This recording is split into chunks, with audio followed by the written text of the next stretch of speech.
What's up, guys? Welcome into Packers Total Access. My name is Clayton. You can check us out on packernet.com. Find me on Twitter at Packers_access. Joined alongside Tim in Green Bay. We got Jacob in Wisconsin here to talk Packers as we're heading into week 7 of the NFL season. Got an awesome show for you guys and gals. We're just going to basically give you a season update. All right, we're going to do Chalk Talk tomorrow night.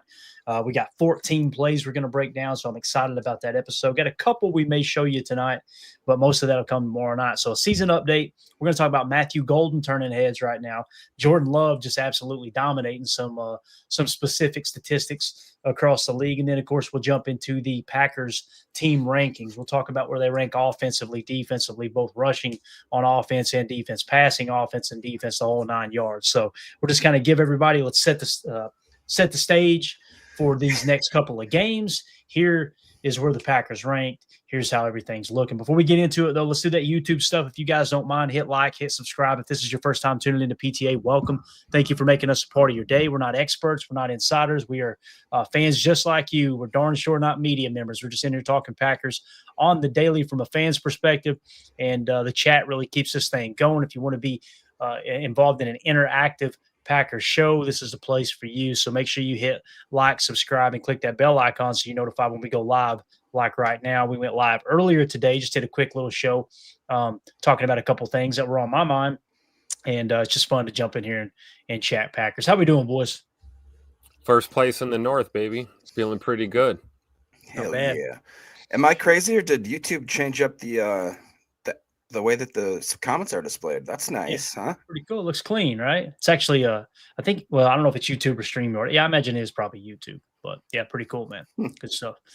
But yeah, all right, let's dive into it, boys. Season update. Before we get into it, just want to go around the horn. Is there anything on the forefront of your all's mind in terms of where the Packers are at before we dive into all of the detailed viewpoints here?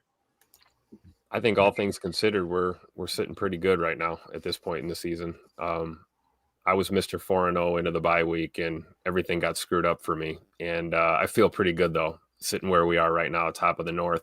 The tie wasn't as devastating as I thought. And, bottom line, we've got, 3 wins and 1 loss, man. We're in first place, feeling really good.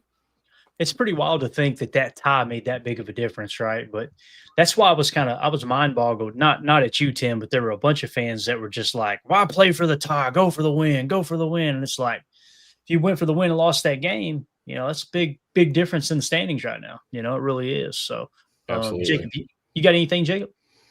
I mean, kind of in that same vein, I think that we as Packer fans have gotten I don't know when it happened, but we got spoiled along the way. And the amount of hate and negativity that is coming through on some of these platforms, specifically, I was telling the guys before we went live here, I was trying to catch up on some press conferences, Matt LaFleur's on the Green Bay Packers YouTube channel. When you go and look at it, and I'm not exaggerating, you guys can go check for yourself, I would say a good 80 to 90% are completely negative comments, specifically against Matt LaFleur, and how, you could a laundry list of different, accusations from certain types of fans. But I mean, that kind of stuff, I feel like when we're sitting here again atop the NFC North in the consistent hunt year in and year out to be in the playoffs, what we do in the playoffs, and obviously the story history we have when we get to the playoffs and making the Super Bowl, the people that are talking, it's like they don't understand that we have Matt LaFleur in the regular season with a .670 winning percentage, 67-33 in all time, obviously 3-5 in the playoffs. Not great. That's 13th among all time with coaches that have coached at least 50 games or more. That to me is the type. I mean, I actually wrote a note down. I said, that's the type of fandom that allowed guys like Saquon to leave, guys like X to leave, Josh Jacobs to leave their organization, because they didn't respect or understand the type of unique talent that they had. And it just kind of drives me nuts, because we're always, cloaking ourselves in that veil of saying like, oh, we're the best fans of the league by far. We're the best fans of sports. And to a lot of degrees, I still think we are. But some of the negativity that's coming around, I don't know if some of these kids weren't raised right, didn't get the strap enough when they were kids, maybe. I just think that we're a bunch of spoiled babies sometimes. And I want it to freaking stop. Yeah, it's embarrassing is what it is. And I'll be honest with you, man. I think those people don't realize that players watch this type of stuff, right? It's why Keyshawn's no longer on X. He doesn't even hardly participate on X anymore. And in my opinion, like Tim, you're never staying the same at anything you do in life, right? Like you're either getting better or you're getting worse. So when you make a comment on social media, it's either helping the team or it's hurting the team, you know? Now listen, can you be critical of the team? Absolutely. Well, you've got people calling for the coach to be fired. And like Jacob said, here's the numbers, guys. He didn't make that up. Matt LaFleur is 13th all time in the history of the league in winning percentage at 671. Okay. That is better than Andy Reid. That's better than Sean McDermott with the Bills. That's better than KOC, who just flew up the charts and won Coach of the Year last year, something Matt LaFleur's never won, right? That's better than Hall of Famer Tony Dungy, better than Hall of Famer Paul Brown. Don Shula is, or not better than Paul Brown, but right behind Paul Brown. Don Shula is literally just a 0.006 is where he is higher, essentially. Just 6 points, I guess you could say, higher than Matt LaFleur. His winning percentage is 677. Matt LaFleur's is 671. Papa Bear Hall is 682, right? Jim Harbaugh and Nick Sirianni are the only active coaches right now in the NFL that has a higher winning percentage than Matt LaFleur. So, and immediately they move the goalposts. Those haters will move the goalposts. Yeah, it's all about championships. Okay, got you, hot shot. Let me ask you this. What coach is on the market that you would replace Matt LaFleur with that just slam dunk gives you a Super Bowl? Fire away. You know? Yeah. Well, you never know until you go get them. It's silly. It's absolutely silly. So, again, just wanted to point out, Matt LaFleur is 13th. Oh, understand, guys, the league was founded, correct me if I'm wrong, Tim, 1921. The league was officially founded, right? Yep. So that means the league, what would that make it? Help me on the math there. 104 years old? Is that right? Am I thinking right? Going into, yeah. In 104 years of the history of this league, on the entire face of the planet, there are only 12 human beings that had a higher winning percentage than Matt LaFleur. Let that sink in. Yeah. And we're trying to fire him while we're in first place of our division. God. And our quarterback is playing top 5 level play, which that was the big concern coming into the year. Oh no, was it because of the injuries? Is Jordan Love really the guy? Right? He just continues. Matt LaFleur continues to check the boxes, right? Like, let me give you another example here in terms of his offense, right? So when you look at how the offense is ranked right now, and I'll scroll down in just a second. I said, but I was told Matt LaFleur's play calling / offense stinks and he should be fired, right? So this was after Monday Night Football, and this is one of these charts, whatever you want to call it. This is team offensive and defensive efficiency, okay? So notice the offensive EPA per play. The offensive EPA per play, Green Bay it looks like they're in 3rd place right now in EPA per offense. Now, look at how they're close to the median line in defense in terms of defensive EPA per play allowed, right? Now, listen, I'm not calling for Jeff Hafley's job. That's silly. Jeff Hafley is a great coach. Great coach. Glad he's a defensive coordinator. But the fact that people immediately shift it to Matt LaFleur needs to be fired, well, when I've been saying for the last few weeks, if there's any aspect of this team that's kind of struggling, to me, it's the defense a little bit, right? And it's not even really struggling. But when you look at the EPA per play and what Matt LaFleur is getting out of the youngest team in the league, and he's the play caller, he's the offensive scheme designer, the whole 9 yards, you're definitely not firing him over the efficiency of the offense. Does that make sense, guys? Like, Tim, what am I missing here?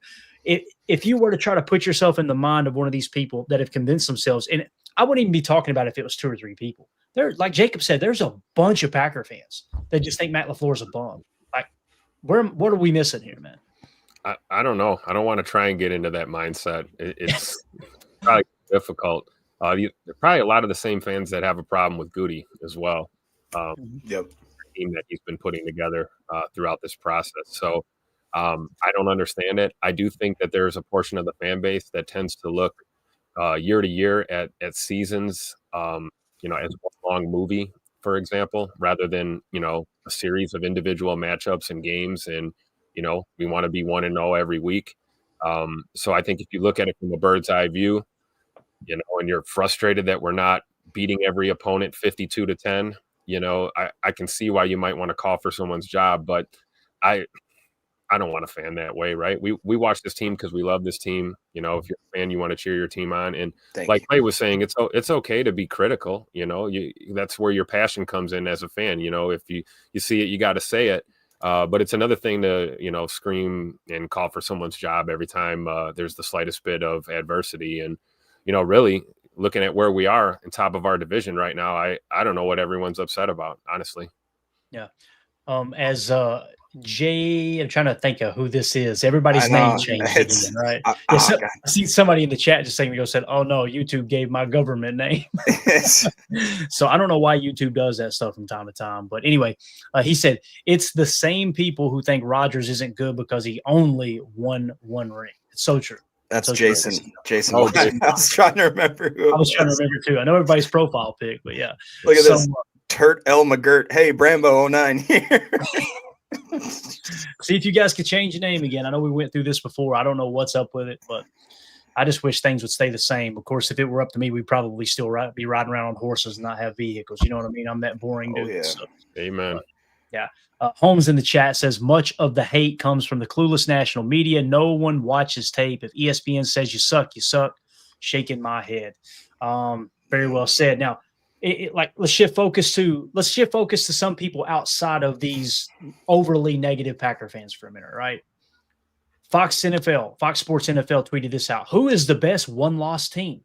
Guys, there are 4 teams that only have one loss in the league right now. The Pittsburgh Steelers, the Indianapolis Colts, the Green Bay Packers, and the Tampa Bay Buccaneers. Now, me personally, I think the Buccaneers are playing better football than the Packers right now. Like I cannot, if I were to rank these 1 through 4, I believe my ranking would be number 1, Tampa, number 2, Indy, number 3, Packers, number 4, Steelers. And listen, the Steelers, they're right there with Green Bay. I could see if you want to make a case that Green Bay is the 4th best team in this list, I can understand that too. But the fact that they're in the top 4 in terms of just one-loss teams here, like what are we even talking about? You know, just mind-boggling. Yeah. So go ahead, Jacob Reed, man. Chuck Jagger says the media can sunk a monkey's butt, but they don't cover the Brewers till they lose game 1. That's the same. It's always their narrative that they want to face and push. I believe that's true. I agree with you completely, Clayton. If you were to rank those teams, I would definitely say Tampa, Indy, us, then Steelers. But like again, we're sitting here talking about firing a coach. And one real quick thing, just to put a book on it.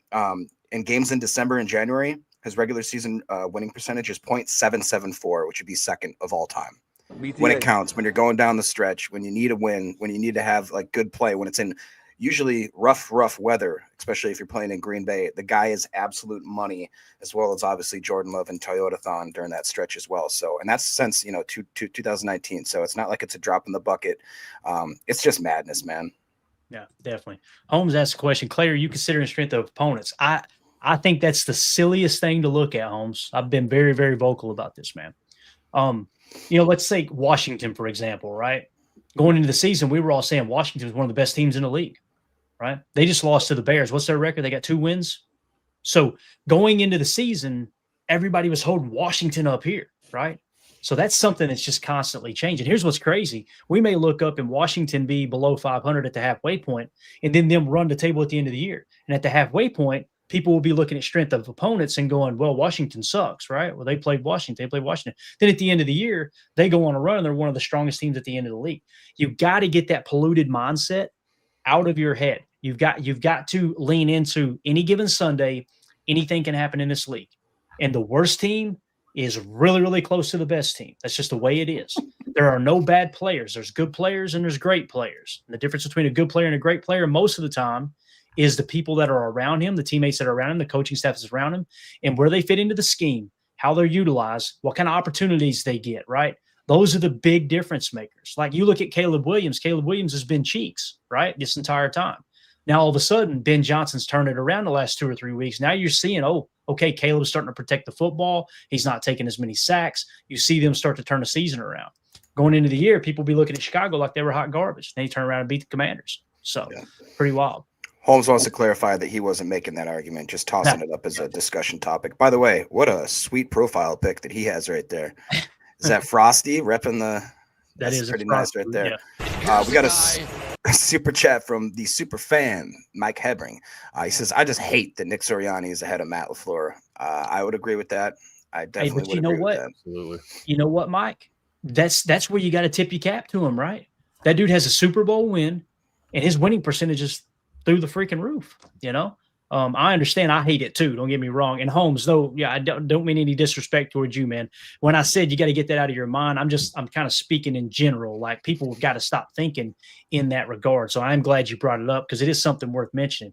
In the past, people were like, "Oh yeah, well look at DVOA and look at strength of schedule." And that stuff is constantly changing as the season goes along. It is. It's again, all the answers are on the tape. But yeah, Mike, completely agree with that, man. I hate that that Nick Sirianni is ahead of Matt as well. But man, Nick Sirianni is. Am I wrong there, guys? It just feels like he's earned it. I mean, Oh yeah, and two less seasons than Matt as well. You know, Right. I believe 5th season or something like that as a head coach. So I don't like it any more than Mike does. But you got to respect it, right? You know, and what's crazy too is like you just said, Clayton, and how Tim reiterated earlier, how this is a week-to-week league. We can't look backwards into last year and have really any kind of semblance. Maybe some general stuff like same coaching staff, you know, same starters, blah blah blah. But let's put a little test like this. It's week 1. If somebody says you have to play the Giants, you'd laugh and you just say ha ha ha ha. And now in week 6 or whatever, you say, all right, you're going against Cam Scatterboo and Jackson Dart and the Giants, and people go, oh crap, you It's know, true. like Man, it's so true. can Look at change. Philly, right? Yeah. Like Ron Samuel says, is Philly going to implode like 2 years ago? It's possible, right? But Tim, Philly came into this year, they're riding high, right? And then you look up and all of a sudden they're in the dumps. So you would think say the same thing about Baltimore on the AFC side, you know? Yeah. And that's what's so remarkable about everything is people were praising these teams, and then you get a quarter of the way through the season, and we're one of the top 4 teams in terms of, you know, just one-loss records. And all of a sudden you look back and, okay, does that mean that we are so much greater than Baltimore right now? No, it don't. It just means Baltimore hasn't been able to get the job done. And again, it's more of a testament to Matt with the youngest roster in the league to just continue to figure out the blueprint and how to win these games. It's just like with Hafley. I wasn't trying to dog the defense just a second ago. They got the best. I hear some people say top 3. It's definitely a top 3 run defense. I think it's the best run defense in the league when you look at some of the key statistics and kind of combine them. But for me, it's like, what happened against Cincinnati then, Clayton? What happened against Cincinnati? How did they give up? What was it? I gotta look at my notes again. 18 points. How do you give up 18 points to that? It's called you played with a lead all day long and you played bend but don't break because you were playing the game. You were playing to win the game in front of you. You know, you think he couldn't have teed off with I about said a bad word. Ooh. Lord have mercy. You think he couldn't have teed off with a bunch of blitzes and racked up 2 or 3 sacks? Right? That could have happened. You're going to get your ass kicked in that. If you do that and they hit a couple explosives on you, all we heard, it's like this. If you give up an explosive play and it triples their chances of scoring on that drive, therefore they're going to score more points. If they come out and they have scored 25 points and they beat you in that game, what would the fans be saying? Why in the world were we blitzing that much? But instead, we said, okay, you want to take everything underneath? We've got the lead. We had to lead the entire game. That's what's wild, right? So we'll let you have everything underneath. And you're going to score some points, but you're not going to score more than us. That's called playing the game that's in front of you. It really is. So, yeah. Ron saying, well, I love this Packers team. It's not supposed to be easy. Amen. Anything worth having, it involves struggle, right? And I don't know where this fantasy world exists that a portion of the fan base thinks that it's just like, oh yeah. No, we expect to go out and win every game. I demand excellence. Who the hell are you, Vince Lombardi? You all of a sudden think that. You know what I'm saying? Those fans that talk about that, like, yeah, keep settling for mediocrity. Show me your resume there, partner. I want to see what you do. I bet you're just kicking life's ass, aren't you? I bet you're at the top 3% of society. It's mind-boggling how people Tim, they repeat what they hear is what they do. It's like parrots, you know, that's basically what it is, you know? Yep. You know, just repeating narrative, and a team is not narrative. A team is not its record. You know, a team is not reputation or feelings. A team is what they do every week on the football field. And like Jacob was saying, you know, that's something that, you know, ebbs and flows as you go through a season. How many times have we've seen Packers teams, you know, go storm into the playoffs with one loss, perfect year, and they can't get it done and get over the hump. We've seen other teams that squeak into the playoffs. Oh, I don't know. I'm thinking of the 2010 Packers that basically ran the table to sneak in there and ended up bringing home a championship. So, you're not your record, you're not your rep. You're what you do week to week in this league for sure. Yeah. Yeah. Jason Y changed his name. I was just going to say. Jason Y was unavailable. And real quick, if anybody else is trying to change United Bates, give us some help. He said it should be under channel customization after you go into channel settings and change your handle. So in case anybody heard it from a fan right here. Bates helping out in all ways, as always. Appreciate it. Here we go. Your username sucks. 10 says, how do you feel about Jordan Morgan's play this week? Listen, I was very, very vocal leading up to this game. I wanted to see Jordan Morgan on the left side, even if it was as a backup. Just let him learn the left side. Let him master the left side. When Belton's healthy, let's let him master the right side. Play Darian Kennard when you need somebody. Let Sean Ryan continue to play on the right and just kind of stabilize each side. He went out there. They went totally against what I said. They went and played Jordan Morgan at right guard, and he dominated. It was so much fun watching the tape. We got a couple of 2 or 3 runs we're going to show you where he's just blowing people off the ball. It is awesome to see. See, Ryan, I was listening to Ryan's podcast this morning. He did not seem to agree with that. And he said, am I watching the same reps kind of thing? He did say he was going to go back and watch the game over because I thought the same, Clayton. When I watched him up there, I was positively impressed with the majority of the, I mean, again, who am I? I'm just a guy sitting here and talking crap. But I thought from what I saw, I thought he took a big step, especially to your point that he was on the right side, which just seemed like it was throwing a fish on land and most other times. And he kind of seemed like I thought he looked good. Yeah. And again, the touchdown run with Josh Jacobs, I don't want to say that run doesn't happen without Jordan Morgan, but boy, oh boy, you watch him. It's a duo right call. And him get inside, great agility off the ball, turning his body, flipping his hips, sealing the inside, and then just bursting out, getting to the second level, getting hands on the linebacker. Josh Jacobs goes straight into the end zone with all the momentum.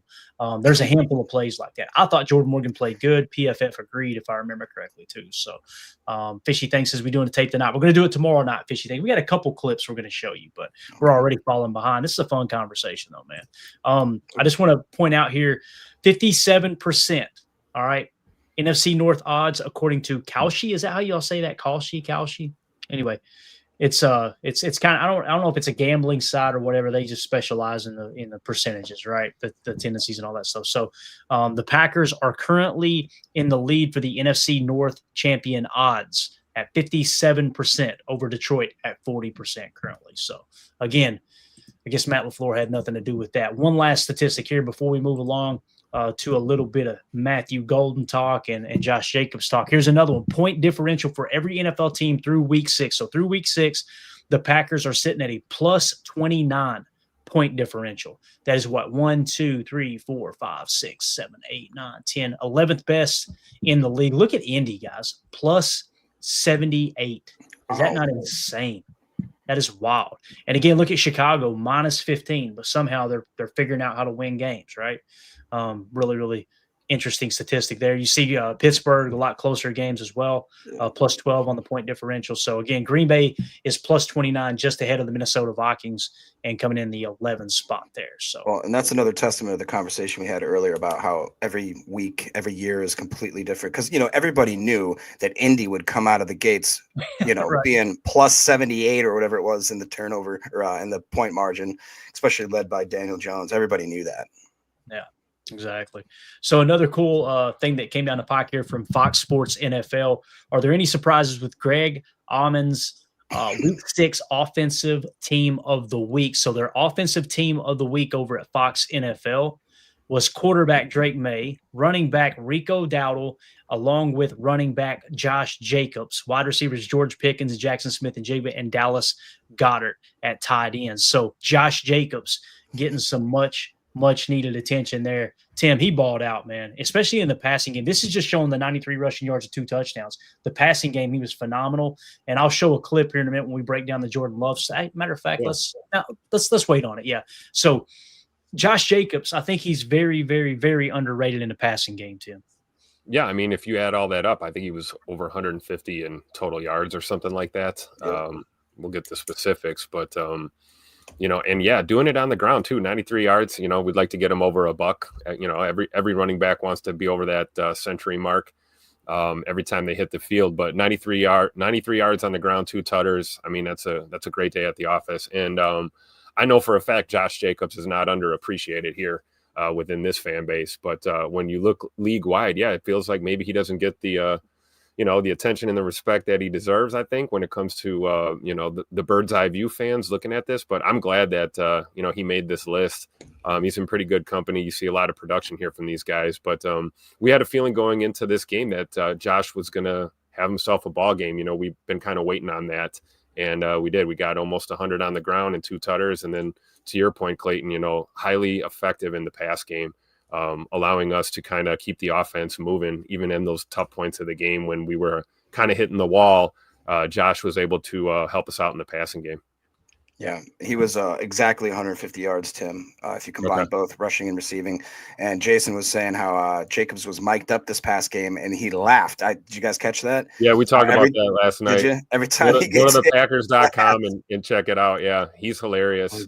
He also said in his post-game press conference that he was calling some dinosaurs pre-game, during the game, and post-game. So he's like, I was mic'd up too. Not sure if they're going to get that. It'd be so funny. Hopefully that doesn't make NFL Network. But yeah, pretty good stuff. But Jason Wise said, funny how Dan Campbell was saying Brian Branch's behavior isn't the Lions' way, but it's been exactly their way for the past few years. Tim. They be trying to bully me out there. Perfect drop. That's the first person that I've ever met that went out and started a fight and then came in the locker room for the interview and claimed he was being bullied. They be trying to bully me out there. Yeah. That's not bullying, buddy. You got your ass kicked between the lines. That's what happened there. And boy, oh boy, for all those Lions fans who in the past have said, stop complaining about the refs, they have cried for the last 48 freaking hours. It's been unbelievable on X. The Lions fans are just in an absolute debacle. They know they're this close to going back to the same old Lions. They know how close it is, Tim. The dynasty is almost over. Yep, absolutely. The dynasty of nothing, right? They've won nothing. Keep hanging your divisional banners. Have fun with that. We throw those in storage or something like that. We hang championship banners in Green Bay. But yeah, it is funny how, you can dish it out sometimes, but you just can't seem to take it. And, we were all closet Chiefs fans, obviously, that night for obvious reasons. Not A-Fam. Yeah. Well, yeah, A-Fam's definitely a proud Chiefs fans. We know that. He was running buck naked through the trailer park screaming, "Oh, Chiefs!" But it did feel good. We got to see Mahomie get a tutter and, kind of flex on Brian Branch there. I think that's what started the blood boiling. And then, after the game, I think he just lost his cool. So, but it is funny to see Lions players, staff, and fans crying now after that excellent loss that they just took. Which, by the way, does bullying mean that when you go to greet someone, they reach out to shake your hand twice and then you just throw a punch? Like, what is I've never been bullied by being like, "Hey, great game, guy." Here's what's funny. What he was referring to as the bullying was he got blocked in the back on a run play. I saw that. That was not a block in the back. Here's what's hilarious, Tim. The sideline view, you can see the guy clips his shoulder pad. He gets inside, right? Immediately, Lions fans went to the reverse end zone copy, right? And it looks like he gets just shoved completely in the back. Boy, y'all combed through the interwebs trying to find that angle, didn't you? It's just, I'm telling you, man, they're in absolute debacle. So, all right, let's move it along here, man. That was a fun conversation, though. Appreciate everybody contributing there in the chat as well. Matthew Golden, we talked about it. We cut a video yesterday. You guys could check it out right here on the channel. The golden era has begun. PFF Fantasy tweeted this out. Most receptions of 20-plus yards on Sunday. DK Metcalf had 4 catches of 20 yards or more on each of those catches. Second was Matthew Golden with 3, tied with Jackson Smith and Jigba with 3. Guys, when you're starting to get your rookie first-round wide receiver mentioned in the likes of DK Metcalf and Jackson Smith and Jigba, it's exciting stuff, man. I didn't expect him to be this effective this early. I thought second half of the season, he will have taken his lumps in the first half. Second half of the season, I'm expecting something from you, bub. You got to play like a starting caliber wide receiver. It literally took, really 3 games, and it was, oh, okay, here we go. And again, it all comes down to the attitude too, right? Like how you handle success. Coach McCarthy used to say this all the time. He used to say, it's more important how you handle success than failure, right? Matthew Golden seems to have the right mindset for handling this early success for sure. What do y'all think about him? And again, when you talk about that speed that so many people, when we draft him, I just don't see it. I've watched the tape and he doesn't look that fast. I don't know.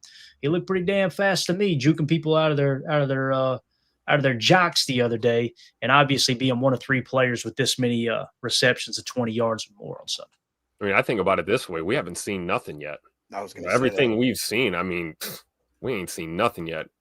Matthew Golden I think he's the real deal. Like Holmes is saying there, he's the truth. And you can see how he contributes to the team, even without the touchdowns. We want the touchdowns. They're going to come, obviously. But, man, did we move the sticks with Agent Zero in that game on Sunday. And I think he's going to continue to build on that going forward. Steve in the chat says, wait till Watson and Golden are out there together, Jacob. That's going to be so exciting, man. Absolutely. And I think what's more going under the radar is like what Jen Wright says about him. He has 2 golden gloves for hands. I will take that farther to say that I think it was on the national broadcast where they said that Packers organization has said that he has the strongest hands out of anybody in that wide receiver room, which is pretty incredible when you think about the guys that he's in there with. And to Tim's point, we've only just scratched the surface with this guy. We've talked about it for weeks and weeks now, about how he's leading the league in separation, how he's so quick off of the line, how he just seems to have kind of FBI way above his years for where he is right now in the NFL. And he's not just a one-trick pony. He's not just a guy that flashes down the road, down the field, try to just get separation. I would probably have somebody in the chat correct me on this, but I thought I saw a stat during the broadcast where the last 3 games he has like 10 to 13 catches. I think it was 197 yards, averaging like over 10 per. Like he's starting to put it together. And to Clayton's point, I did not expect this to happen until post week 8, where he kind of put the team on my back, dude. And I just am blown away by the way that his maturation up to this point, and him not also getting too big of a head when these plays start to come. I think it's nice that we're slowly leading him into fandom, or I should say stardom, because I think that the opportunity, he's shown consistently that he's a rookie, but he doesn't have rookie mentality. Yeah, I think it's very well said. Read those comments for me just a second. I'm going to pull up a clip here that actually I have one on the screen there. Read that one if you don't care, Jake. At Tatchison says late hands on that sideline catch was golden. I completely agree with that. We've been pretty lucky to have guys like that for at least my whole lifetime. Guys that had Jordy Nelson, obviously Devontae Adams, that late hands, the ability to snatch a ball out of the air at the last second away from a defender is unmatched, I think. Yeah. So we can only play 6 seconds of this clip. So we'll let it loop a couple times and we'll get it out. Okay. It shouldn't trigger. Keep that comment up for me, Jake. That'll help a little bit too if you don't care. Did we lose it? Sorry if we did. Yeah, just throw it back up there for me. So this is the play he's talking about, the late hands play, okay? So first of all, an absolutely perfect throw by Jordan Love. Look where he puts this ball. And look at the late hands. Watch him. Just kind of waiting. Now the hands go up. Wow. Bang. Dime piece throw, J Money. My goodness. Unbelievable throw, Tim. We're gonna show it one more time, guys. Look at the placement of this ball. Watch him just let that thing rip. And again, the placement, you couldn't put it in a better play. You can't throw that ball any better. And the fact that he trusts Matthew Golden, and obviously Matthew Golden has the confidence in himself to make that catch. And again, that was in the first quarter, I believe, right? That was Love to Golden. I'm trying to think. That was second quarter. That was the second quarter. And that was a 3rd and 10 play, if I remember correctly, too. So when the money is on the table, Jordan Love looking for Golden. You love to see it, man. Let's see here. This is kind of tough, but I understand where you're coming from, Jason, because this is kind of how I feel. And the guys may disagree. I want to get their take on this real quick. He said it's hard to admit, but having Matthew Golden on the roster makes it easier to let Romeo Doubs walk. And And I think I think what Jason's saying here too is for the right price, Jason, I'm sure you want Romeo back, right? I know I do. But if Romeo is going to warrant number one receiver money, it is what it is. You got to let him walk. Matthew Golden, here's what I could see in the future. If we remove Romeo Doubs from this offense, what I see is Matthew Golden in the X. I see Jaden Reed in the F or the slot, and then Christian Watson in the Z, and you're good to go. Dontavion Wicks is under contract for another year. There's your kind of backup utility guy that can play the X, he can play the slot, and so on and so forth. I don't want to see Romeo Doubs leave. I want to be very clear. However, if you've got to pay him number one money, it's just not going to happen in Green Bay, right? And we've talked about that. I don't want to rehash that conversation of how much money is he worth and this and that, but I understand where Jason's coming from. What's your all's thoughts on that? Man, I don't want to see him go whatsoever, and I think that he has done a lot for this team, specifically putting the team on his back, dude, kind of stuff. Where obviously the injuries to Reed, to Watson, and not just this year, other years past, where he's kind of been steady Eddie, and he goes in there and he makes, I think, a lot of underrated plays, and maybe plays that people forget, like third and sixes, 3rd and 7. You know what I mean? Like, and he can make acrobatic catches. He can be more of a possession receiver. I think he's got a lot more in the tank when it comes to yak than people give him credit for. Now, all that being said, this wide receiver room is so deep that Matt LaFleur touched on it, being like, we got a lot of guys that want to eat, they want to touch the ball. It is really tough when you think about the fact now when you add in Savion and obviously Golden. I mean, we already had 4 or 5 consistent receivers and a really great backup crew. If you look at guys like Heath and everybody like that, I mean, it's just the type of thing where there can only Green Bay at this point, it's really going to be tough for guys to get 100-yard games if you're a wide receiver. You know what I mean? It just is, because you're going to, unless you're Matthew Golden and you're catching it at 30 yards per catch, like, it just is going to be tough. So in that aspect, I understand the argument. I really do, especially if he comes back and he's like, hey, man, I'm going to need some real money. At that point, I think that's where we have the conversation. But at this point, I'm not ready to say I want to let him go at all. What do you think, Tim? Yeah, I mean, it's a business, right? You're gonna have to have those uncomfortable conversations at the end of the day. I agree with what you said. I share that sentiment. You guys know that I'm a huge Romy Rome fan, and I'd like him to play his whole career here in Green Bay. But at the end of the day, you know, it's a business. And one thing I would add to Jacob's point is, you know, he's one of our top red zone weapons. Really, if you look past these past couple of seasons, I feel like, you know, Jordan Love is really comfortable looking for 87 inside the red zone on a lot of these looks. And, you know, Rome answers the bell more often than not.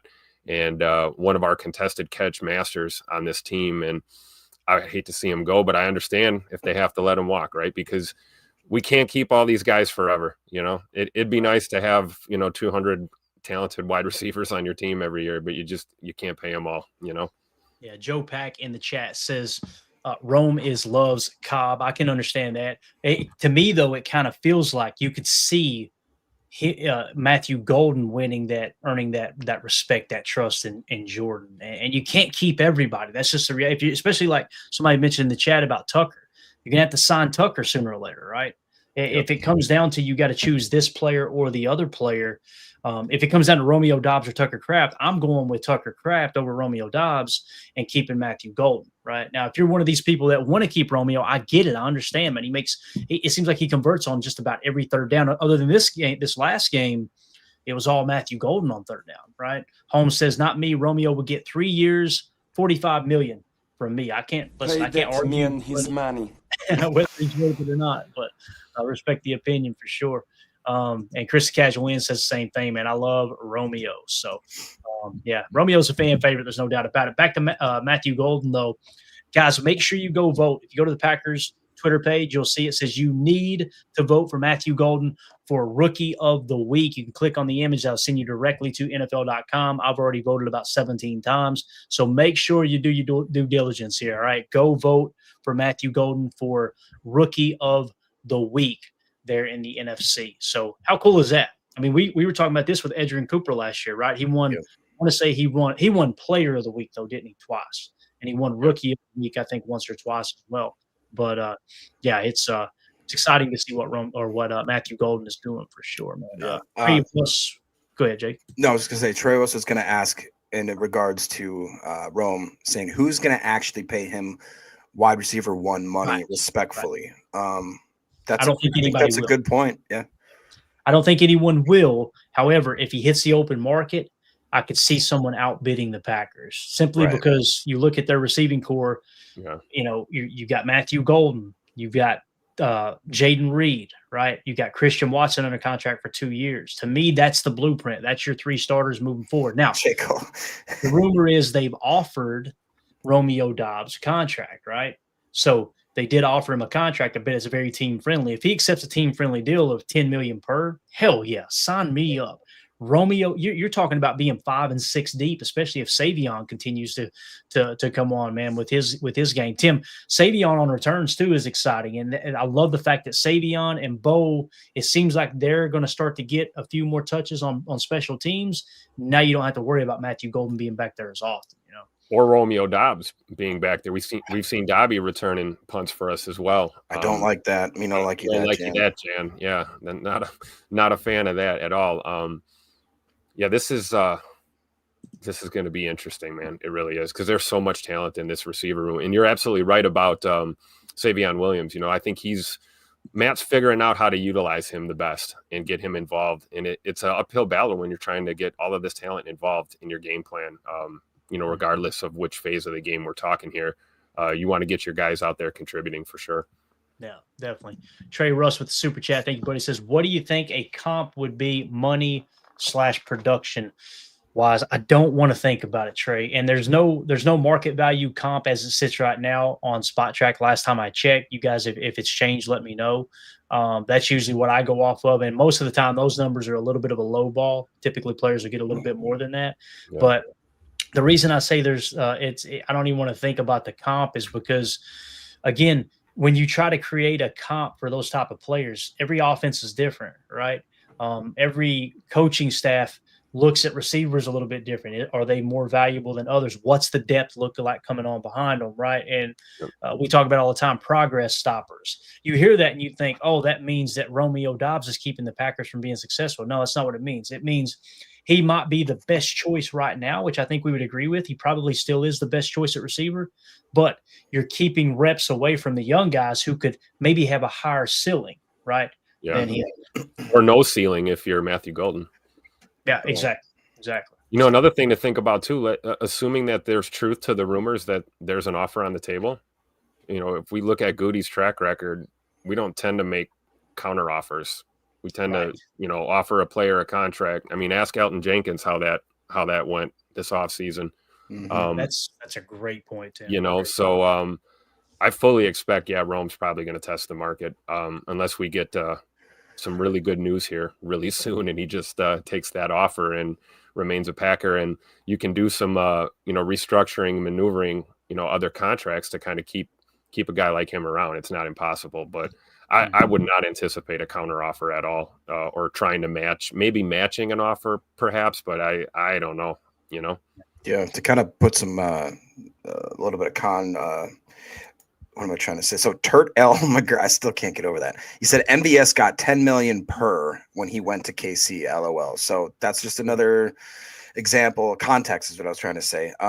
Nowhere near. No, let's be clear though. Nowhere near number one money. Right. Nowhere near. But I don't think that MVS was anywhere near the type of player that Romeo Doubs has shown to be. Is that, you know what I'm saying? So I agree. I would expect that to be doubled at this point, and with the inflation, Mm-hmm. Yeah, definitely. All right, that's going to do it for hour one. For those of you listening on the pod, we appreciate you making us a part of your day. I don't say that enough, guys. Thank you all for supporting what we do here in podcast form. It's one of the lifebloods of what we do here at PTA. I know the YouTube channel is blowing up, but we really, really, really depend on those that are listening in podcast form. You can find this podcast along with a much better podcast in Ryan Schlip's Packernet podcast if you scan the QR code in the upper right, or just search Packernet podcast. But that's going to do it for hour one. We'll see you on the other side for hour two. We're going to talk Jordan Love and some team rankings. We'll see you over there. For those of you listening on the pod, Welcome into hour 2. All right, boys, let's get into some Jordan Love talk here, man. Let's get you an update going into we're going into week 7, right? Am I thinking right, guys? It's already God, it's crazy to think about. It's already week 7. I hate it. Yeah, I hate it too. So let's look at some of these analytics and a little bit more tape here for Jordan Love. Again, we'll break it down extensively tomorrow on Chalk Talk. But Kevin Cole over on X, shout out to him, said updated quarterback PFF grading and efficiency, which is EPA per play, minimum of 100 dropbacks through week 6. When you look at it here, guys, notice on the left side running vertically, you got EPA per play. On the bottom, running from left to right, you got PFF offensive grade. So you're taking 2 different metrics, right? 2 different measurements of these quarterbacks. You want to be in the upper right. You want to be good at both, essentially. You see Jordan Love right up there towards the top.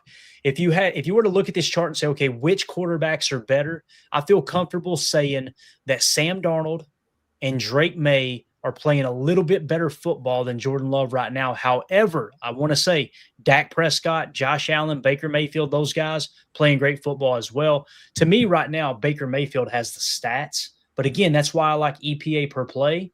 And I also like PFF offensive grade because it gives you a little bit different view on it, right? Sometimes the stats can be inflated. You know, who knows? Maybe Baker Mayfield, 3 of his touchdown passes were 2-yard screen passes where he didn't do anything but just a little flip, right? Not saying that's the case, but sometimes those numbers can really skew you into thinking someone's playing much better than others. I think Baker is having an MVP caliber year. Don't get me wrong.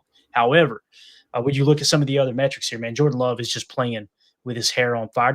I don't think people understand, Jacob, just how good Jordan Love has been this year. And we're going to talk third down here in a second. But what do you think about these metrics here? EPA per play, offensive grade, Jordan Love right up there at the top. He's definitely top 5 on this chart.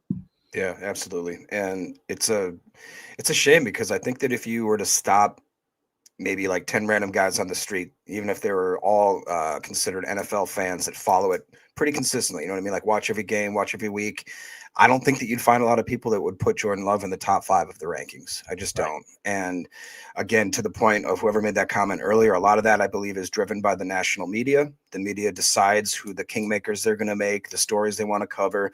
They're the ones that are going to decide whether or not you see Taylor Swift in the box 37 times during a game. They're going to just shift narratives to a point where it just kind of is almost sickening if you are more than I'd say a casual fan and you really dive into the analytics and the numbers, the stats, all that kind of stuff. I'm going to sit here as a cool, confident type of fan and just think like, okay, if you guys are, because, you know, let's look a little bit farther down that. You see guys like Herbert, you see guys like Goff, Mahomes, Stroud, Murray, Williams, all these guys that have been touted up and talked about for a very long time is that they are the top of the top, upper echelon. I saw a bunch of, if you want to call them celebrities or high profile people tweeting out their quarterback rankings. And all of a sudden Mahomes is at the top again because he wins a game, at the end. You know, it's just like, dude, I really don't like the kind of rat race where it seems like we got to make this guy the top, this guy's the best. I feel like that should be done at the end of the year. And obviously that's what's going to get clicks. That's going to get likes. It's going to get views throughout the season. And it's intriguing to watch. And it's fun to watch the race of, especially when it's anytime you're talking about quarterback statistics or anything like that. That's kind of what people gravitate to. But we got to realize that Jordan Love is a top 5 quarterback in the NFL, if not a top 3. And the amount of love that he does not get should be, it's kind of criminal.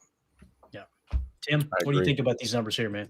I mean, to just add on to Jacob's point, you know, we're going into week 7, guys.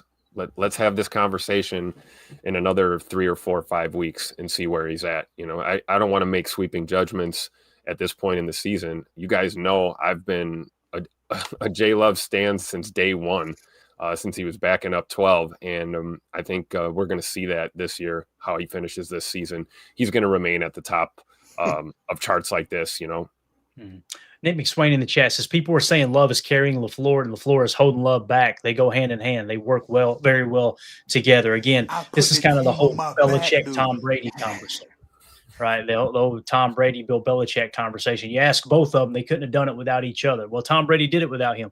Tom Brady literally cherry picked a top 3 offense in the league that was already built and said, Gronk, come with me. And they went down there and won a Super Bowl. That's what happened. They pulled an NBA move is what he did. Right.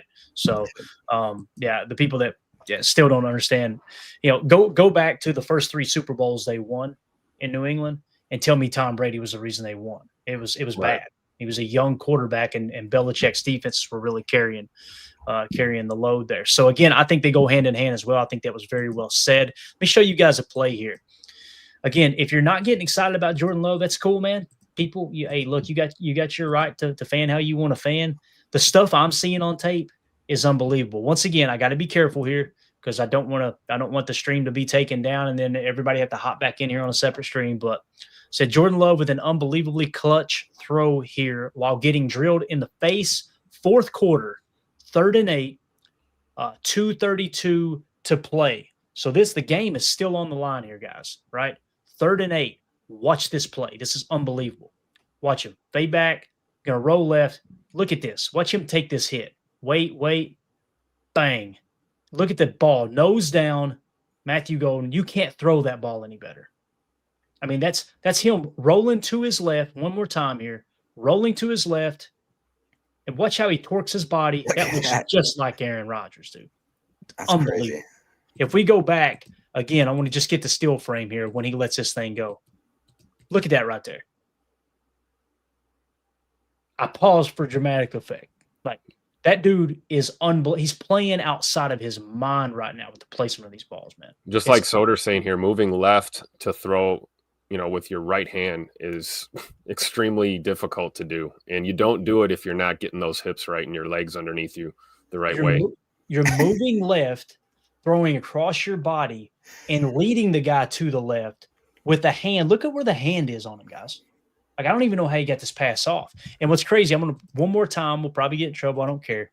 Watch how he hesitates and does a hop. He's giving Matthew Golden just another say. And listen, kudos to Matthew Golden as well. Matthew Golden, this was a scramble drill. This is what he was talking about in the post-game presser where he was like, yeah, we worked on scramble drill.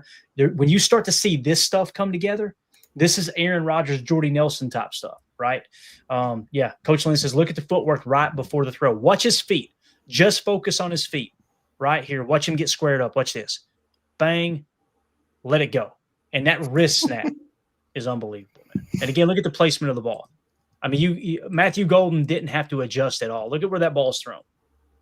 Unbelievable. So yeah, it's funny that I could see that you were going there, Clayton, and obviously Coach saw the same thing. It's hard enough to roll left and throw with the right hand across your body, but the way he did it was almost like a hybrid crow step from like how Rodgers used to do the crow step. He was doing it laterally while like throwing across his body. And like you said, the torque he's able to get on that ball, just basically look at the flick of the wrist, just kind of effortless. It's impressive, man. Jarrell with the super chat, thank you, buddy. Says that throw is beautiful. To me, it's a top 5 throw Jordan Love's made. And I'm talking about it's in the group of the throw to Jaden Reed. Remember the deep shot, the whatever double, triple coverage. I mean, just put it right in the basket. Remember the throw down the seam. Still to this day, the fastest thrown ball in the next gen era that's been clocked at 61 mile an hour, where you hit Tucker Kraft, split the safeties in the end zone. There's a number of throws that already in just 3 years playing quarterback that you see Jordan has made. He's already creating. Listen, I'm not saying he's a Hall of Famer. It's going to be a long time before he earns the right to be called a Hall of Famer if he ever does. However, those are the type of throws that makes your highlight reel when you get inducted in the Hall of Fame right there. It is. So thank you for that super chat, Jarrell. Really appreciate it. I love what Joe said here too. And that was called game. That throw right there was, the Cincinnati Bengals were like, crap. It's over now. When they're making throws there like is that, your dagger. Just going to say, Tim, we got to get that drop. That's be a good drop. Yes, we got. That's a great. Let me write it down right now, man. There we go. Yeah. Dagger drop. Y'all don't let me forget that, all right? While we're in a little break here, Fishy Things from earlier, he said he was excited to watch the breakdown for tomorrow. He says, Clayton can break down tape like fat kids eat birthday cake. I tell you what. Tell you what, Clayton does better than break down tape. He eats birthday cake. Like I'm just telling you right now, man. Cake and ice cream, that's my jam right there. So, all right. Since we're talking about third downs, Clint says, don't forget that. So at NFL_talk_sports tweeted this out. Packers quarterback Jordan Love is one, if not I think you meant one of, if not the best quarterback in the NFL on third down. So these are third down numbers for Jordan Love this year. 14 completions of 15 plus air yards. That's the most in the NFL. That's what you call a big game hunter, right? 89.5 PFF passing grade, second in the NFL on third down. 9.4 yards per attempt on third down. That's second best in the NFL. And a 51.5% conversion percentage. By the way, that leads all quarterbacks in the National Football League right now. So when you peel back layer after layer, we've covered EPA, EPA statistics. We've talked about the PFF offensive grade, his completion percentage. If Ryan was correct, he said he's over 70% now on the year. Guys, you're talking about a guy who, when we drafted him, it was, he's got accuracy issues, just like Josh Allen, right? He's got to work on the accuracy. He is quickly becoming one of the most accurate quarterbacks in the league. When you get the accuracy down, and then you couple that, Tim, with the fact that he's using his legs to extend plays and make that, like he used his legs to make that throw just now. We're not even talking about him using his legs to pick up first downs, right? Which he's been way more effective. I think they said he's already surpassed his rushing yards from last year already to this point this year, if I understood that stat correctly. For sure. And we've seen it already. We've seen him using his feet a lot more to extend plays and, pick up yardage. And when you talk about third downs with this team, we've had our share of 3rd and 10s, 3rd and 15s with penalties and things like that. So you see, 14 completions of 15 yards or more. I mean, you got to convert on third down. You will live and die on third down in the NFL. It's a drive killer if you cannot convert. And these aren't 3rd and 3s. These are 3rd and longs, and better than 50%, 51.5% conversion, leading the league. This is how this team is going to get through the gauntlet of this schedule, is being able to convert on third down. And I think it's a testament to what you said, Clayton. Clearly, he's developing as we thought he would develop, right? He's at this point where things are all kind of coming together for him, and it's going to be a hell of a ride down the stretch this year. No, it is, man. Third downs are huge. Every time I hear a quarterback excelling at third down and versus the blitz, which I don't know how Jordan's against the blitz. Against the blitz, I'm not sure. He may be great. He may be bad. I don't know. But third down statistics and against the blitz statistics, I immediately go back to 2010, and that was the thing that separated Rodgers. His numbers didn't look overall great. I think it was like 25 touchdowns, 10 interceptions, something like that. Mm-hmm. But boy, oh boy, on third down and when the pressure or when he got blitzed, he cut people up, man, no doubt. We had another question in here that asked, I think it was, let me find it here. There we go. Joe Pack said, wait, Love hit 70%. I'm going to pull up the numbers here for you real quick, Joe. Check this out.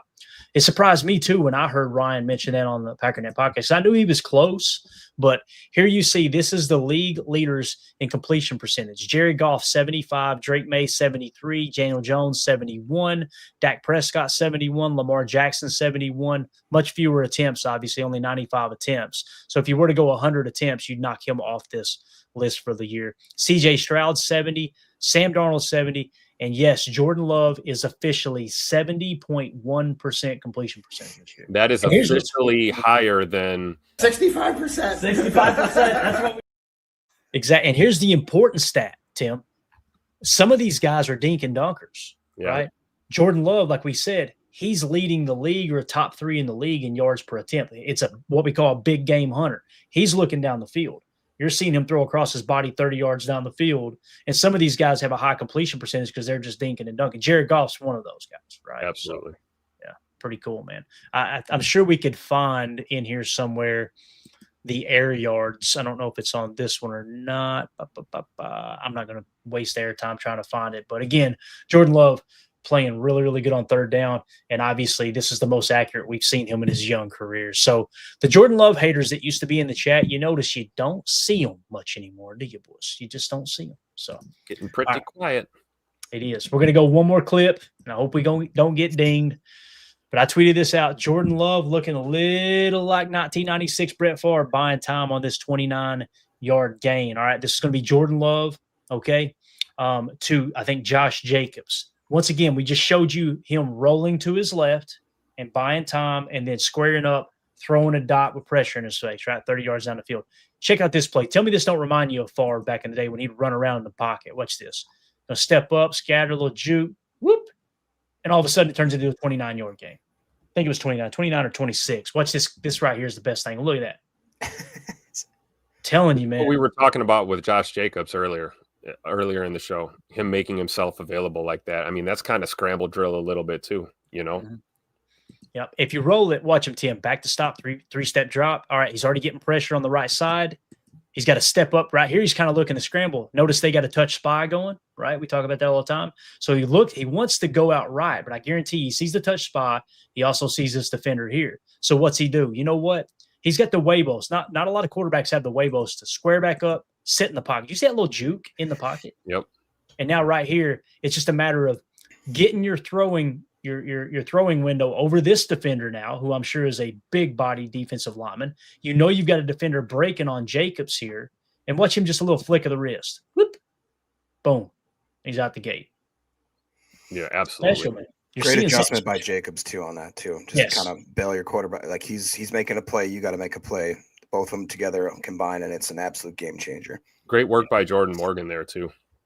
Yeah. Like I don't know, was that TJ? It looked like TJ Slayton he was working against there on that I play. think it might have been. Yeah. So again, there's your Jordan Love talk. Just wanted to break that down real quick. We had a defensive question here earlier. I think I marked it. I want to hit it real quick. Here we go. Nick McSwain said, Clayton, have you noticed the defense has been elite in the first half of games, but struggling more in the second half? Have you noticed anything while going through the tape? I haven't noticed anything specifically, Nick. All right. However, the reason you see that happening, in my opinion, is called adjustments. And also, we're playing with a lead, it feels like, the majority of the time. You know, last year, Tim, it felt like we were playing from behind all year, right? This year, it's more so we're playing with more of a lead. So what I mean by that, Nick, is when you're playing with a lead going into the second half, you guys know I break the game down into 3 sections. I didn't create this. I learned this from studying Bill Walsh, studying Michael Lombardi, studying Bill Belichick, right? The first quarter is all about gathering information. All right. You just did a scout. You set your whole organization up, your coaches, your scouting department, to scout your upcoming opponents' last 4 matchups. You got a 4-game saturation plus your last 2 head-to-head against that team or those specific coordinators, right? So you got a 6-game saturation scouting that team. You formulate a game plan. Here's how we're going to attack them, all right? Who are their Tuesday players? These are things we do with the game plan in the Patreon group every week. So who are their Tuesday players, all right?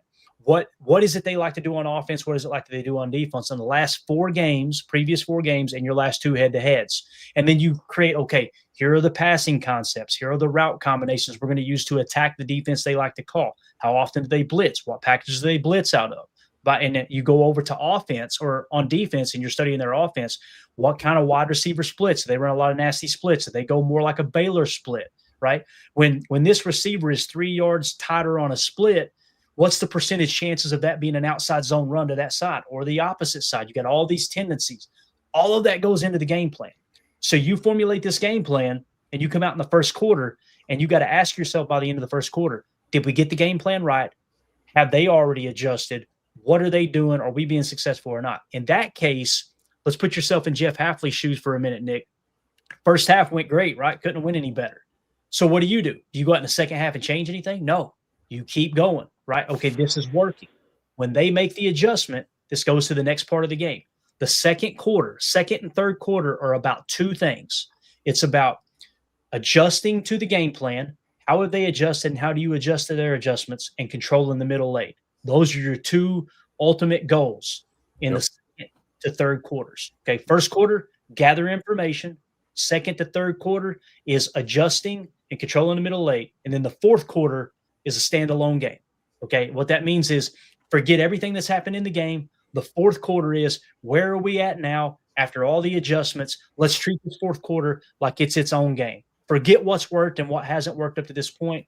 What do you think you need to do to win this ball game? I say that because if you're playing with the lead coming out of halftime, you don't want to outthink yourself. Keep doing what's working. What I seen with Cincinnati was they started running spot routes. And what that means is we're playing everything over the top. We're playing everything a lot of cover 3 look, right? A lot of middle field close, cover 3, a little bit more cover 6. So that was our game plan going into the game. So you're keeping everything underneath. Well, what did they do? When they adjusted, they said, okay, we've been dinking and dunking. Let's go to the midline now. Let's go to that 7 to 15-yard route and try to run some spot routes. And they started moving the ball. And then guess what happened? When we would start to tighten the coverage inside, he would hammer that out route, threading the needle to Jamar Chase on the outs. So you watch it, and listen, I'm going to be an ass for a minute. The casual fan watches that and goes, "Go Berries, DC again. We're just playing off. We're playing soft." No, you're making sure they don't hit you over the top, and you're making them use every inch of the field. And guess what? I say it every week in our chat. Do I not, guys? I was just gonna say it. It's playing the clock. The clock becomes your opponent when you're playing with a lead. At some point, the clock becomes your opponent. You could give a rat's ass about the end stat line. You could give a rat's ass about the final score, other than you got one more point than them. That's all that matters. So I think that's what's happening. I don't think it's necessarily we're doing anything specifically bad. I think that Jeff Hafley's looking up and going, boys, you play just like Herm Edwards said, you play to win the game. You play to win this specific game. What do you need to do to come out on top here? And that's why you got fans that are just kicking and screaming and crying on the floor going, we can't beat a bad team by 20 points. I don't care. I'd rather you not beat them by 20 points and keep the gun in the holster and keep those extra bullets for the next week. And keep those plays off of tape. Bingo. Yeah. They don't think about that, though. They don't think about that. So they're the same people playing Madden running the same 2 plays over and over on rookie level. You know what I mean? One thing we definitely know with Hafley's defense, I think it's clear, at least this point of the season, that he's asking our guys to play more man. We have mixed in more man coverage this year. Sometimes it's worked, sometimes it hasn't. Yeah. And I'll tell you this, man, there were still some positives that came out of that game on defense. Look at this shot right here. I want to give a shout out to Jacob Morley. If you guys are not following Jacob Morley, man, he is one of the best follows on Twitter. Look at that shot of Carrington going up and swatting that ball away from Jamar Chase. Love How it. cool is that? I love it. I love what he did. He just put gritty. That's all. Just gritty. That's it. Right. So again, was it a perfect game by the defense? No. But you had a handful of plays like this that were unbelievable. Let me give you another one real quick. And we're going to have to hit the team rankings another day. We're obviously going to be out of time. But I want to show you guys this as well. Lucas Van Ness's sack. All right. I tweeted this out. We got to be careful again. We'll show it 1, maybe 2 times here. So Lucas Van Ness is going to line up in a wide 9 on this side of the field, right? He's over here. Okay. So you see, notice too, on the other side, they have a 3-point stance. They have Van Ness just kind of standing up. Not that it matters that much. It is what it is. But remember how everybody said, not everybody, but, majority of the LVN haters, all he's got's a bull rush. All he's got's a bull rush. Watch this speed and dip right here. What he's going to do is win with speed outside. And notice he does not do a dip and rip. When you rip, they can hold you. So notice how he just gets his body lower. He doesn't rip. He just if you guys are wondering what a rip move is, outside shoulder, typically you'll do a swat, right? A swat or a punch and rip. What you're doing is you're trying to get to the outside. If you dip under, you can take your arm and just throw an uppercut. When you throw that uppercut like that, they can hook you. And the reason they allow them to hold like that is because what defenders were doing was they were intentionally just grabbing when the offensive player would go to block, they would hook their arm, and now they're getting called for a hold. That's why the rule was put in place. I've done a little bit of research on that because I didn't understand it either. I'm not saying I agree with the rule change. It is what it is. However, this is how you combat that. And I love the fact that DeMarcus Covington's working on this because Rashawn Gary was bad about getting held with the rip move. Not a hold any longer. You're seeing more of this. Watch LVN, how quick he is off the line, and then watch him get low right here without ripping. This is unbelievable. See how he didn't rip? That is so fast off the line. Watch it again here. Watch him real quick. Let me go slow motion because it is pretty fast. Let's do it this way real quick. Watch him come off the line and just watch how quick and how agile he gets down. Look at this. No rip.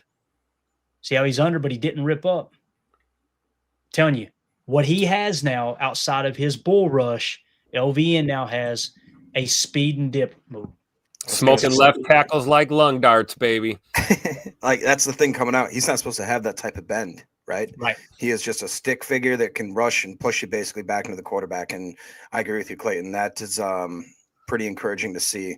And it makes me I don't know if you guys covered this on any other pod that I maybe had missed, but I thought I seen some rumors that they were getting ready to maybe possibly listen to some trade talk about Enigbare. I believe that the 49ers and somebody else had reached out with certain, I don't know if they were actual solid offers, but I'm just really glad because LVN got hurt right after that sack, if I'm not mistaken, right? They're pending an MRI. I don't know if you guys got any news on that today, but it sounded like Matt, again, was somewhat hopeful that he'd be coming back sooner than later. What a difference. I don't know. I'm not a doctor. The doctor, but that's another case, like you said, Clayton. The LVN haters, they've kind of quieted down a little bit in the chat and the comments and in the just overall media because like we said, he was a guy that needs to be given some time, a little bit of a long leash to kind of develop his skill set and look exactly what happened. Like exactly what you just said. He went in there with maybe a one-trick pony, and now he's got a whole bag, like Emilio on the job site. He's got tons of tools in that bag. And what gets me here, Tim, is I was hearing former players this week on Sports Talk, former NFL players, saying they didn't understand what happened to the pass rush this week.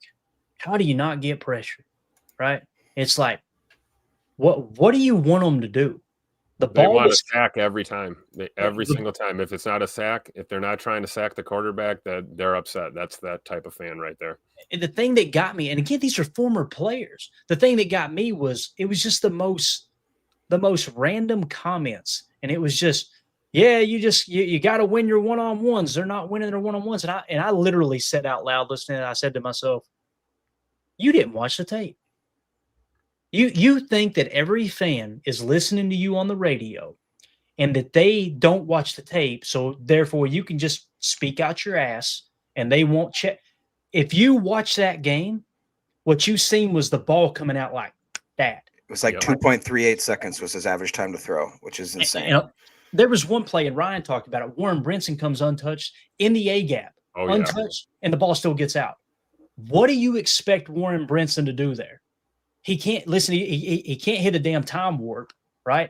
Like you can't just, all of a sudden, it's like Mario Brothers. Let me slide down the pipe real quick. And, yeah, we're there. We made the play. It's just, and I'm going, you played in the NFL. And that's where I've got to just step back and go, he didn't watch the tape. That's all it was. He watched the TV copy, or he was at the stadium and he didn't watch the tape. Because if you talk you about watch the ball getting out quick, that's exactly why they traded for Flacco. Browning would have got absolutely lit up in this game. Yeah.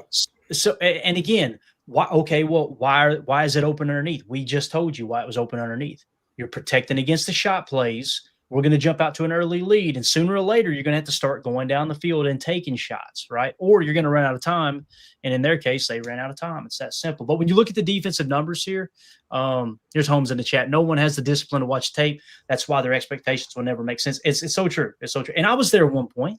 There's times I didn't have time to watch the tape, but I'm not going on a nationally broadcast radio station just speaking out of my rear end as if it's, fact.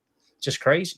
Number one Packer fan. I'm annoyed with the talking heads getting the check to talk emotion and not actual football. And here's what's the thing that bothers me the most, number one Packer fan, is you can tell their meetings, they're coached to do that.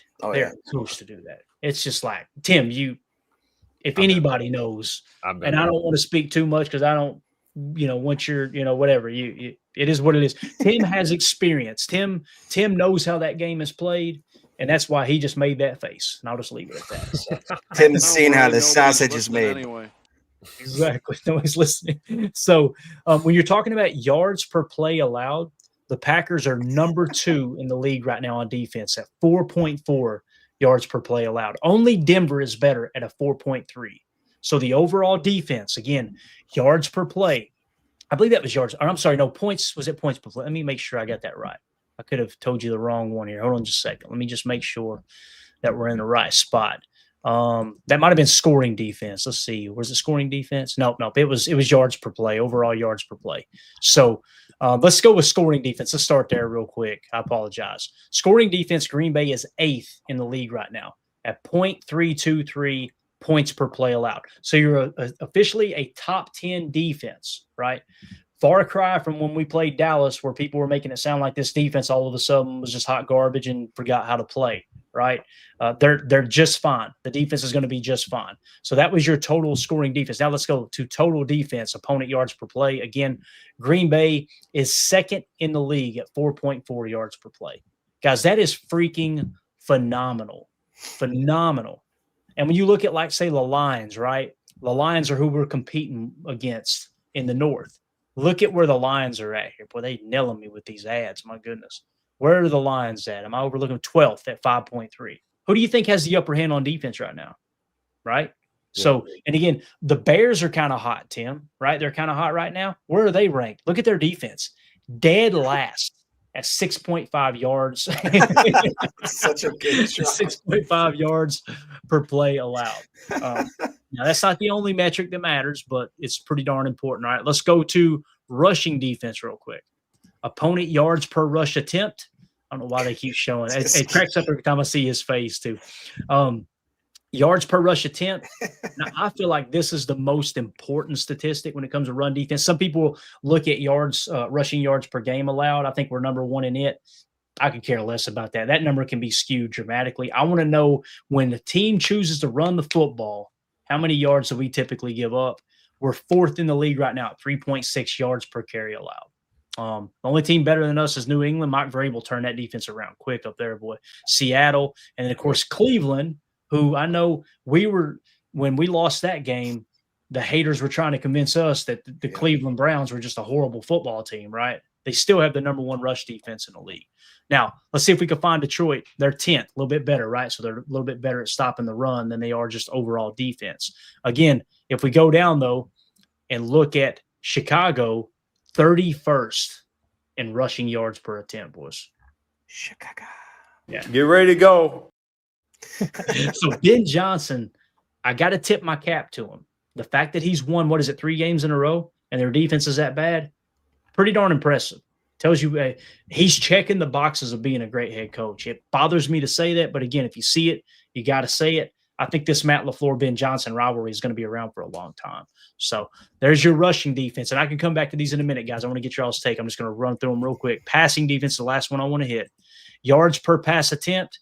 Can somebody help me here? Who's number one? High score, what does that mean? Is that bad? Did we break it? Did I break it? Who? Green Bay, 5.1 yards per pass attempt. That is best in the league. They have officially passed Denver in that category. Atlanta is third. LA Chargers fourth. Minnesota Vikings are fifth. Now, Minnesota Vikings, they have the best EPA per drop back. All this stuff matters. You take all this, put it in a pot, and that tells you who's really in the lead. Here's the updated numbers, okay? EPA per drop back, the Vikings are first. The Packers are now at 1, 2, 3, 4, 5, 6, 7, 8, 9, 10, 11, 12, 13 in EPA per drop back. So if you take 13th and then you combine that with first in passing yard or yards per pass attempt, probably somewhere around top 5, maybe top 7-ish in terms of passing defense. So that's a little long-winded. I apologize, guys, but I want to get all those in so I could get your take. How do you feel about the defense? Tim, you're our defensive guy. You go first, man. I feel like we're in a really good spot right now. I do too, and I think the takeaways are going to come. I think they're going to come in chunks. You know, we're going to get some of those explosive plays defensively.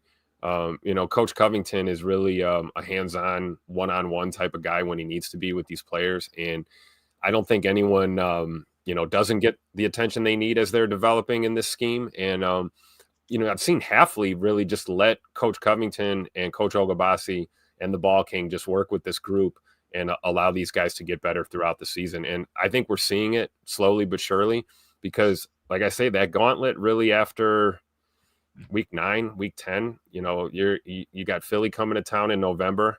Happy birthday, Marine Corps. And I'm telling you, after that point in the season, this defense is going to have to really be at the top of their game to get us over the hump and close out this year good. So I have full faith in what Hafley and Coach Covington are doing with the boys. Go ahead, Jake. Yeah. What do you think?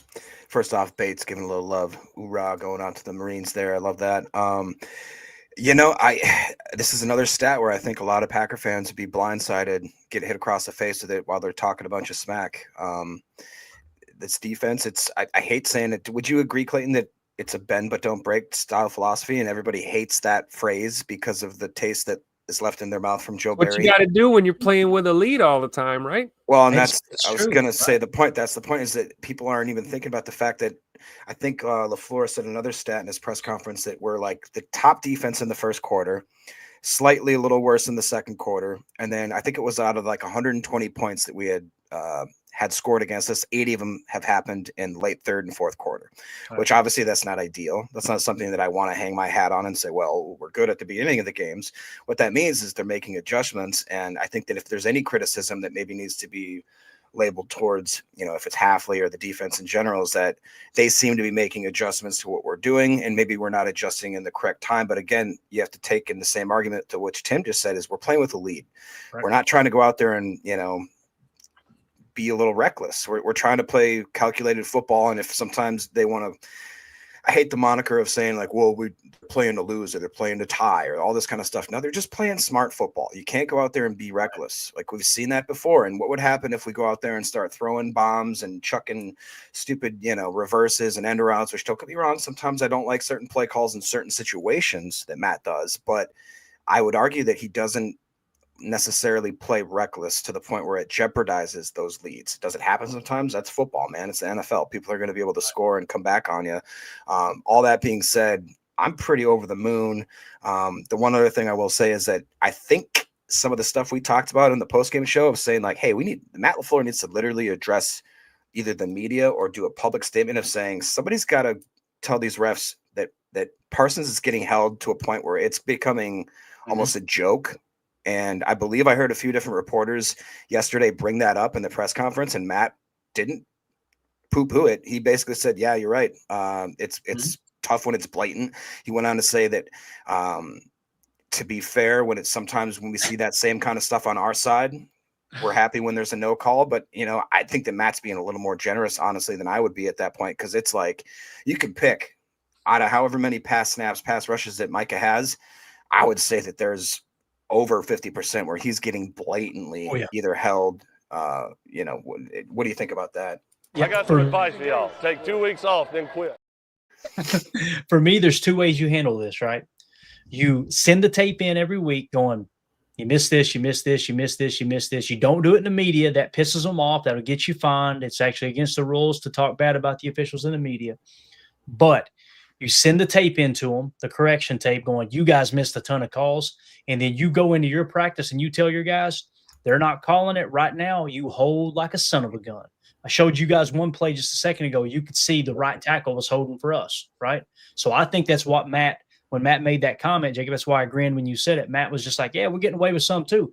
I think he's starting to coach those guys up going, hey, start grabbing, boys. Yeah. They're not calling it. Start grabbing. If you can't beat them, join them, right? That's the way it works. So, and now what's frustrating is there's going to come a point with one of these dirt bags that we're going to highlight every week, right, Tim? One of these officials are going to get flag happy all of a sudden. And what's going to happen? Matt's going to have to go back to the guys. He's going to continue to send the tape in. He's going to have to go back to the guys and go, all right, guys, we've got to tone it back a little bit. You're massaging that all year long is what you're doing. Now, the casual fans, what they'll do is, fire Matt LaFleur. How are we still having penalties? It's week 9. You knucklehead. Everything is fluid. Everything's fluid throughout the season. These are the things that the coaching staff is constantly adjusting to and working on. It's just like baseball.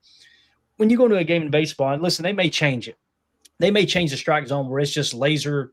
They'll use lasers, whatever, laser, tracking, and it'll be a computer calling balls and strikes. But in the meantime, this happened in high school. When I pitched in high school, we would have our pitching charts from the previous time we played this team. What does that mean? Here's how we attacked each batter. So you guys think we're just in there eating sunflower seeds in the, in between innings, right? And shooting shots at tequila behind the dugout. That ain't what's going on. We're looking at the pitching chart going, our next 6 batters, here's what I did last time. I started him off 2 fastballs, then a curve. He hit the curve the damn thing still ain't landed yet, right? This time I'm going to stay away from the curve and maybe work him up and in with some heat. You're looking at those charts constantly. You know something else we looked at? Who's our ump today? All right, This guy's got a wide strike zone. Let's try to stretch that strike zone out. What's that mean? Don't try to paint the plate. Throw it 2 inches off the plate. He'll probably call it. That's sports, just like the NBA. I'm sure it's the same thing. They get a certain official in. They know they're going to let them play today and be physical. All that comes into effect too. And again, they don't really play defense in the NBA though, so it doesn't really. That's true. That's why I stopped watching. It makes me want to throw up every time, and I don't watch anymore. I can't. I was called a racist because I don't like the NBA. Somebody told me that you're just a racist. I'm like, no, you guys have no clue what good basketball looks like. You need to go back and watch the '90s, bro. I am officially Papal Bailey in that regard. You want to watch good basketball? Go watch those cats play. Yeah.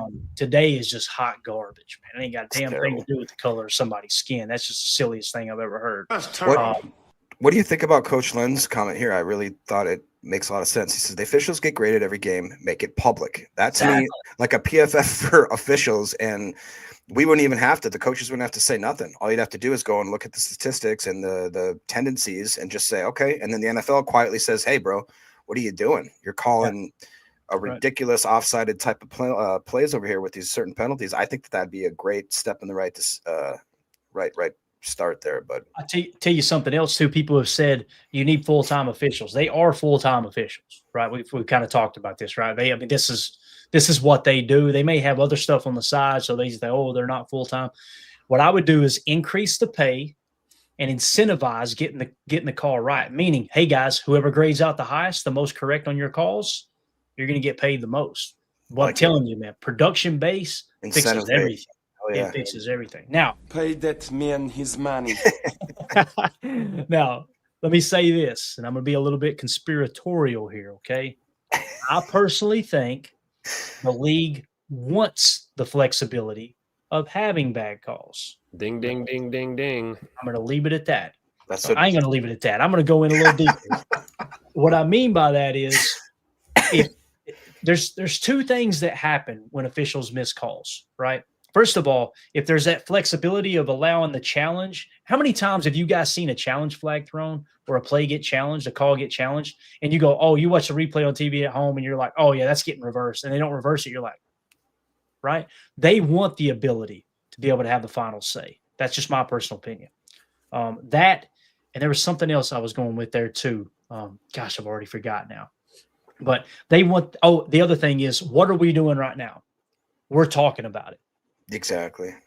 All publicity is good publicity when it comes to sports in general, right? I think Jerry Jones said that one time when he had 3 different crackheads on his 90s NFL team. But that's Be a crackhead.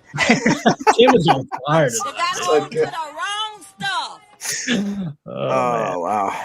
All right, let's get out of here, guys. We went way over. I apologize, man. Your ladies are going to kill me. All of Jacob's ladies are going to kill me, and Tim's wife's going to kill him. So, there you go. Anything else y'all want to hit before we wrap up, man? No, that was I thought that was a good discussion. I really appreciate the feedback from the chat. Really cool.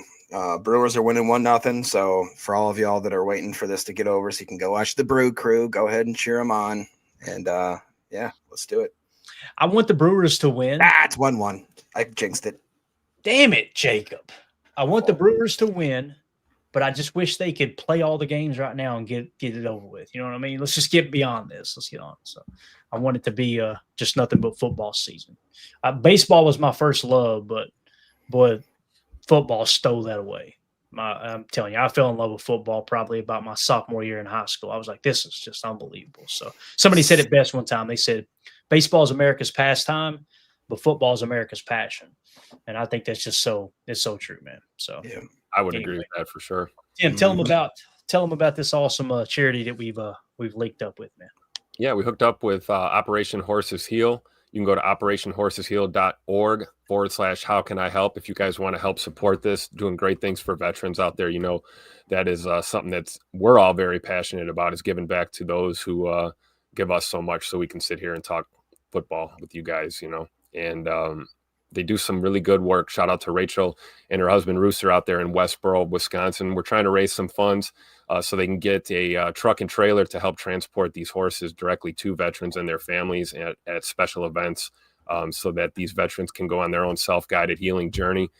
Big shout out to United Bates. Bates has done some equine therapy before. He can definitely speak to the benefits that it is. And, you know, each donation that you guys submit is an entry to win that Romy Rome jersey coming up at the end of the month. So you got a few weeks left to donate. Any dollar amount is fine. Please get your donations in. Make sure you put PTA in the comments so we know that you're one of our loyal listeners and supporters.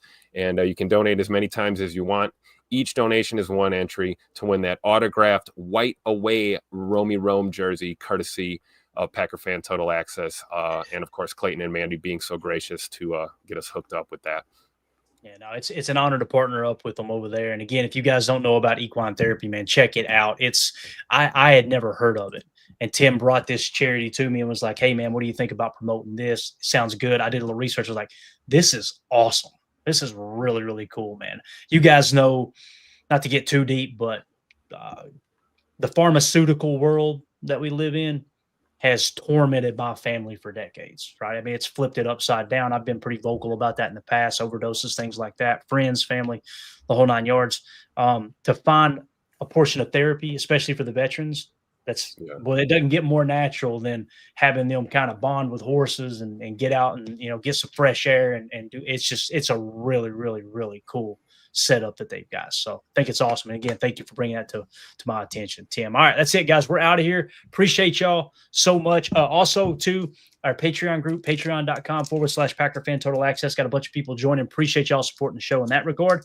$3 get you access to everything. And we try to get you guys some extra content. Also, this week, we're going to be giving away an autographed rookie Javon Bullard card. Arguably his best game to date was this past week. You'll see him on Chalk Talk make 2 different clips. Really excited about that. So I thought, hey, had an awesome game this week. Let's give away an autographed rookie Javon Bullard card. If you're a member, that gets you entered into that giveaway as well. Got all kinds of stuff going on there. So I appreciate you, Clint, Mike Berry, everybody in the chat. You guys were awesome tonight. Also, I want to give a shout out to all the super chats. Mike Hebring, Trey Russ, Jarrell Lee, thank y'all so much for the extra donations, man. It means more than you'll ever know. And Jarrell Lee becoming a member here today as well. So we'll see y'all tomorrow. Everybody have a wonderful night. Go Brewers. As always, it's going to be the change we want to see in the world. And go Pack, go. There we go. Bye, guys.